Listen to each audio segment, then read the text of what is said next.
Welcome back, ladies and gentlemen. You're at GameStar TV for the Blizzard ANZ Heroes of the Storm Season 3 qualifiers. My name is Kit Fox. I'm your host for this evening. If you have just joined us, you missed an amazing game number one between Ethereal and No Worries, with the No Worries lads picking up the win. And we saw an even better game just on stream then. The Trump Sports lads absolutely taking it to Dark-Sided with an amazing sub-10-minute win. So congratulations there. But we're going into game number 2 now. Remember to get your exclamation mark GS HOTS into the Twitch chat to get your hands on some sweet swag.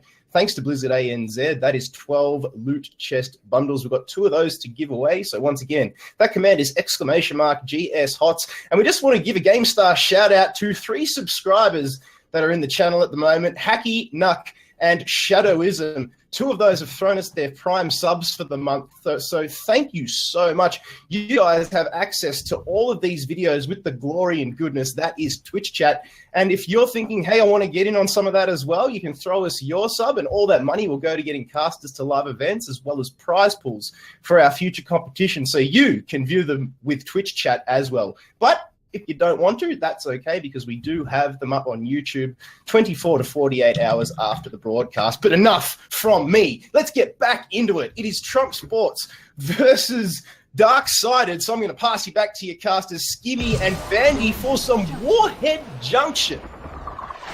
I tell you what, Bandy, this series is insane. We saw Cho'Gath with a beautiful draft to start things off with, and then Warhead Junction, the map that nobody globally likes at all, is going to be the second map. First pick has been decided as Dark-Sider's preference, and Trump was like, sweet, let's bring it to Warhead. I'm looking so very forward to seeing what they have to bust out this time. Yeah, what are we going to see? Another Cho'Gath? Is that what we're going to see? I don't know. Tell you what, if you are on Dark-Sided, now you know Trump Sports, their name, I think it means like you've got an ace up your sleeve or it's some sort of poker term, because they are doing that tonight. And, all right, we've got a Tacita and an Abathur ban. So what I can read into the Abathur ban, on a map like this, you can get a lot of vision from the mines, and also it can set things up quite nicely by symbiosising any hero, perhaps another Cho'Gath. I'm thinking from these 2 bans, given what we've seen at the HGC, or for the MSB, the Illidan has been such a big presence on these bigger maps. So this suggests to me that, no, we don't want you to have any sweaty comp between the Tacita and the Tracer, because we've seen Tracer in the past be really, really good on this map in particular. But then also, Illidan for the map control, the ability to then single-handedly solo bosses or just keep map control. Wow, Zagara and Illidan, they're just going to do it. They don't even care. Doesn't matter that they don't have the Tacita or the Abathur. As long as they've got those heroes, Illidan, he can push a lane, then hunt around with Zagara as well. On a map like this with Warhead Junction, the more I read into it, wave clear can be king on a map like this. And I say this because there's so much going on a map like this with the warheads, with the double bosses, with 3 lanes, and this being the biggest map. Something's happening in the top lane. It's going to take you a very long time to get there. So if you constantly keep the lanes pushed, it really is advantageous. So you can see that Dark-Sided are trying to draft standard here, a Genji dive comp, so you'd expect to see them go for the Leeming later in this draft. The response is here, let's ban away to Zahaka. We don't want you to have any global or any way to try and outshine us, because Zagara is going to be looking to achieve that on her own. With that Nidus network, then with the Illidan, which you'd imagine would be the hunt as well, they have full control of the map's ability to rotate and grab these nukes, and these nukes, combined with the bosses alone, are so immensely strong that a keeper can be achieved quite easily. Yep, and essentially as well, with the Dahaka ban, it's almost forcing a Falstad ban as well. Otherwise, they can pick up Falstad. He still is available. That would add yet another global to their arsenal. And then the last one, who's most commonly picked, would be a Brightwing available. But they've got an Uther. I doubt that Darkseid would run around Uther and Brightwing. So it's almost like a force ban here. Yeah. I feel like you're right. I feel like they're almost forced to actually ban this away. They can't afford to have anything more. They can't pick it up themselves because they know the next rotation is going to be in Trump Sports' favour. And these have been some quick picks from the guys at Trump Sports. Straight away locking in with the Oriole. What battery do they want to attach that to? And Vala is the go-to again. So both Shadow and Riamac, it proved to work wonders last game. Don't fix what isn't broken. Yeah, worked really nicely. So you can see now there's proper 3 lanes being set up. Zagara quite well, happy on her own. Nidus network so good on this map. Illidan, the hunt, once again giving them a lot of rotation power. And then that Vala and Oriole can sit in a lane for days. Vala being the battery to Oriole. So I love the lane structure there. So on the side of Dark-Sided, they have a lot of nice team fight potential. And Genji, pretty nice on this map as well. He's quite a mobile hero. Let's see what else they pair it with. But most globals now are off the board unless they want to run that Brightwing, as we touched upon. I feel like they've put themselves into a situation where they need to go for the double reset comp. I feel like they have to go for the Genji, combine with the Li Ming, and just look to force fights. We know this is what Darkseid love to do. They want to get in your face, they want to force fights, and they want to snowball their big leads off that. That's what we've seen each week in and out across these last 4 weeks in the league. And they're going to really run this one down to the line. They decide, no, we're going to go back for true and perfect. trusty Greymane and ETC. And that's just bucket loads of damage that comes straight at your face. And if you do take, the name is eluding me right now, but it's not Mosh Pit, it's Power... Stage Dive. Stage Dive. Thank you, Skimmy. Sorry, I'm just having a mind blank.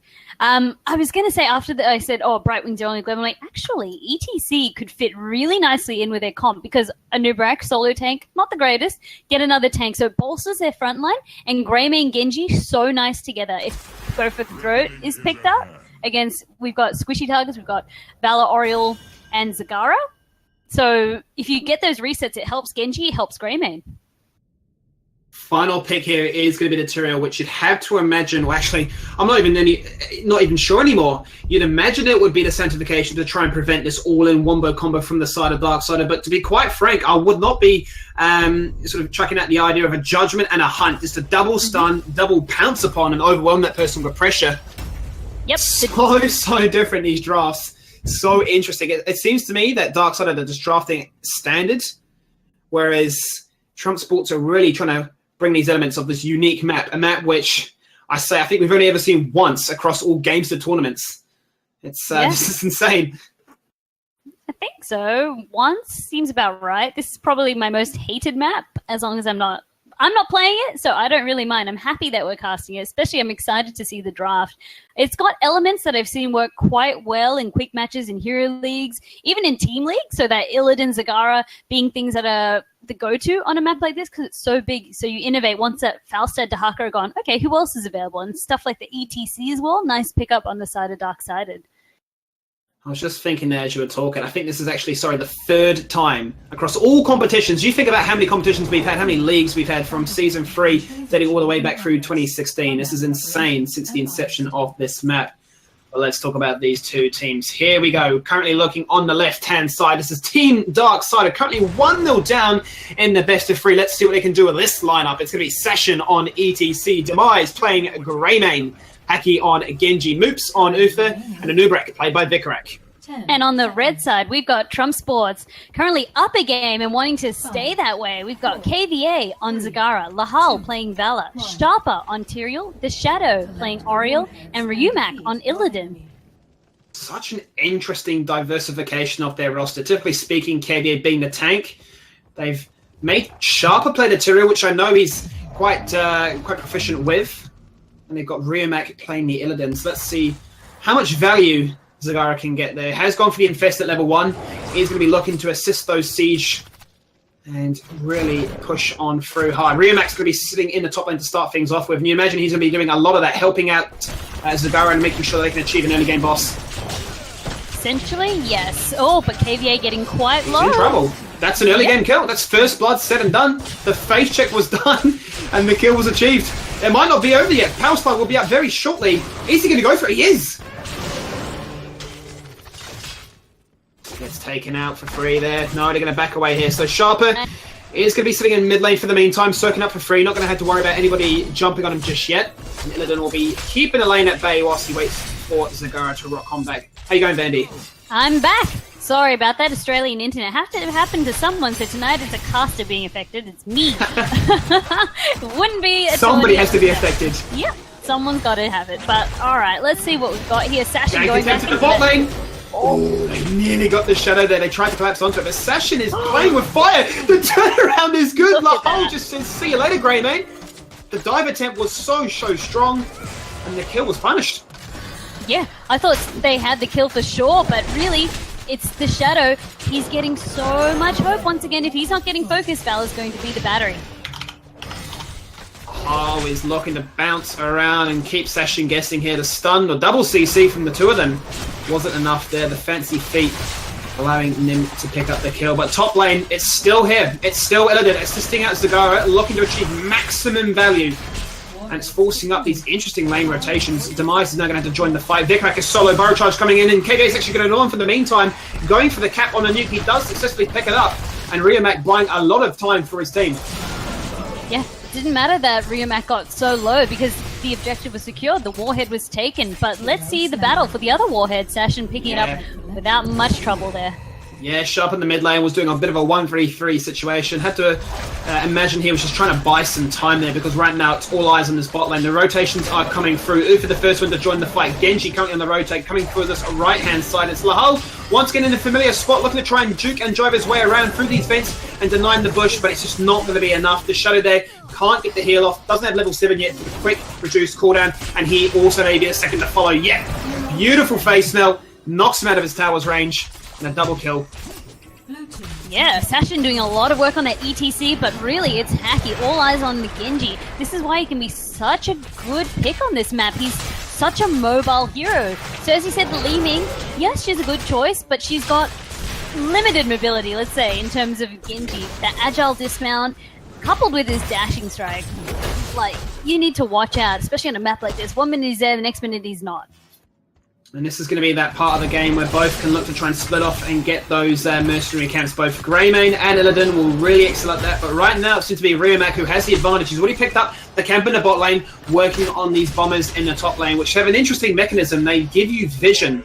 Such an interesting mechanic, which, I mean, I've only really seen have any effect when you've been playing Nova and I can snipe you. But apart from that, I'm not really being too sure about their value. Well, it's also to see, it gives, you know what? I'm like, also, it would help with just knowing where you move. I'm like, no, you get that anyway. So I'm like, you know what? Just really watch out, stealth champions. It was a targeted pick, so that, you know, Darksider couldn't choose there at all. Let's just put it that way. Definitely a targeted pick towards the hero, so why not pick a map to counter an entire roster of heroes? But wow. Here we go once again in the top lane. Both these heroes looking to escort this in. A nuke is good, but in the bot lane, the response from Darksider to stay as the free man as well. Try and push, try and even it out, but they just cannot do it. The strong defense coming out of both Lahal and the Shadow is good enough to force the rotation. It seems to be that Darksider are pondering, do they go through mid or do they fully commit to top lane? Because right now it's a 3v2 and Sashin is on the way. Both teams sticking quite nicely in terms of experience. They're not letting either team fall behind, but look at the rotate coming up from Sashin. He's everywhere at once, this cow. And ETC, like I said, being such a good pickup, but once again, if you rotate everyone to the top, look at the push coming out of bot lane. This is why a map like this can be so punishing. It's beautiful. It's absolutely beautiful. If they all commit to the top lane to try and shut down the Zagara, then the bot lane is just as good at sieging as well. So it's a game of musical chairs, and right now, the music is really playing loud. Essentially, yes. And we've got Ryumaki starting the Merc Camp now. Merc Camps can be so good on a map like this. I mean, yes, we were saying it's a bit strange that this is the only Bruiser camp with vision, but it's more the push that they can give because once again, such a big map. You go down to deal with it, you leave the lane exposed. Woo, that's more experience I can soak. A lot of different things to keep your eyes on at the moment. Right now it's going to be Zagara up against Greyman in the top lane, but Riomac as Illidan's already going to get his way out there to try and force out that 2v1, and that should really bully Greyman out of that lane. Not to mention the Hydralisk, the Hunter Killer that will be coming out there. We'll just single-handedly bully him out of that lane. But there goes Riomac looking to jump on in, but in the bottom lane there's also an engagement going on right now. Lahal was going to be collapsed upon by 4 members. Same story as last time. The Shadow just does not have the sustain to keep that much damage alive. And it's going to be a trading of top for bot. And it seems to be that the favourable trade is, well, quite questionable. Both teams are still half level to 10. Oh, look at this. With Darksider very aggressive. They're using 2 nukes to help them take down the boss exceptionally quick, which means that they can free up and then answer to the rotations coming out. Because we have seen 10 being picked up first by the side of Trump Sports. That is such an interesting call. I don't think I've ever seen teams use bosses that early on, so an adaptation is being made on the fly already. Ultimates have been locked in now by both sides, and it is going to be the certification, so no judgment. Hunt was locked in, but they're not going to go for that double strat of looking to lock down a target. But the call is already being made in the top lane. We need to respond with the boss. This is what we imagine it would be, both Zagara and Illidan together, but the call, the sort of the map awareness, if you will, is already there from Darksider. Go, thank you very much for getting this boss down to half. We'll gladly pick it up for your efforts. Well, that was the plan by Darksider, I believe. As soon as they started their first boss, by using 2 nukes, it meant that if they didn't respond on the side of Trump Sports, if they didn't respond to that bottom boss, then they could take the top boss for free. And if they were at the top boss, well, as you sort of saw, they could only commit 2 members to it or risk having that boss pushed through. So interesting. The tactics. Really dark-sided, they're not going to let this one fall by through. They had a bit of a fun time, Trump Sports, with the Cho'Gal, but dark-sided are switched on. They're not going to fall for another cheesy sort of strat this time around. And generally speaking, the boss trade would have actually been a really good call, and Trump Sports would have been able to pick that up for free. But given that they did use the 2 nukes, I'm pretty sure Trump Sports were caught off guard. They did not expect the timers to be as quickly or as quick as they moved. So right now, it's forced the rotation to go in favour of Darksider now for the very first time, finding themselves in the lead of this game. Yep, and look at this. Hacky going to pick up another kill on Sharper here. Easy.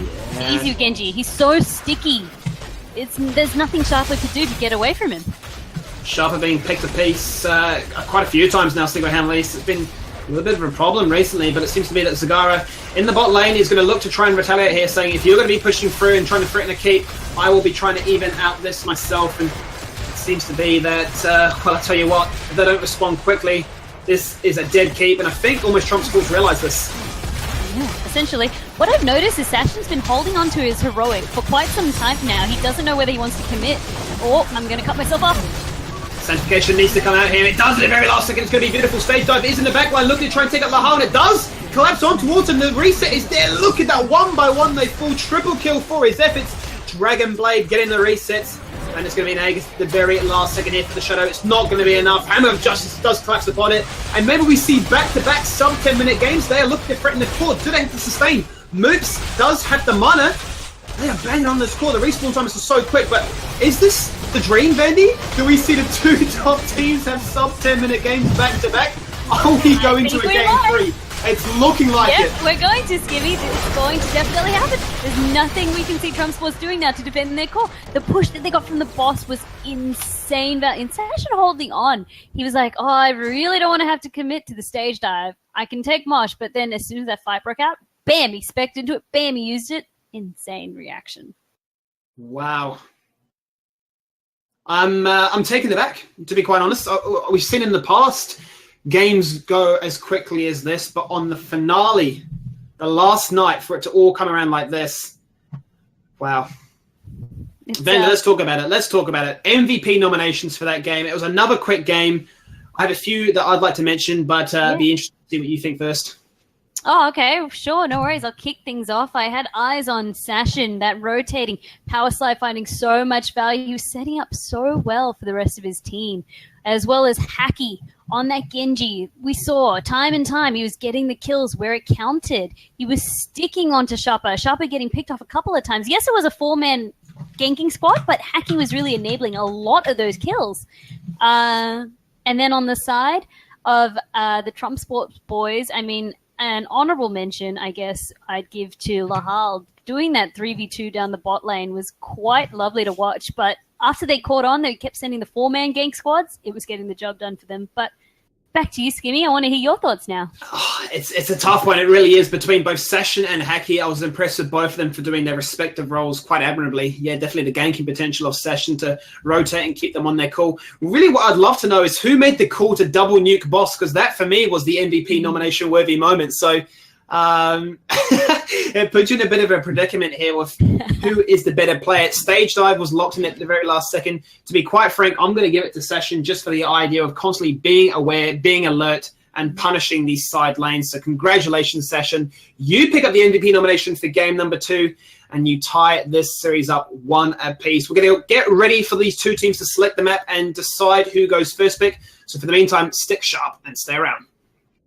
Thank you, Skimmy and Vandy, and well done to the Dark-Sided lads. Must have been that social media hype getting behind them. They level up the series at 1 apiece, and you really can't ask for a much better game than this for the final night of Season 3 playoffs. We are giving away those loot bundles, and it'll be drawn after this game. So don't forget to !GS HOTS into the Twitch chat, but go to the toilet, get a cup of coffee. We're going to take a short 2-minute break, and we'll be back very, very shortly.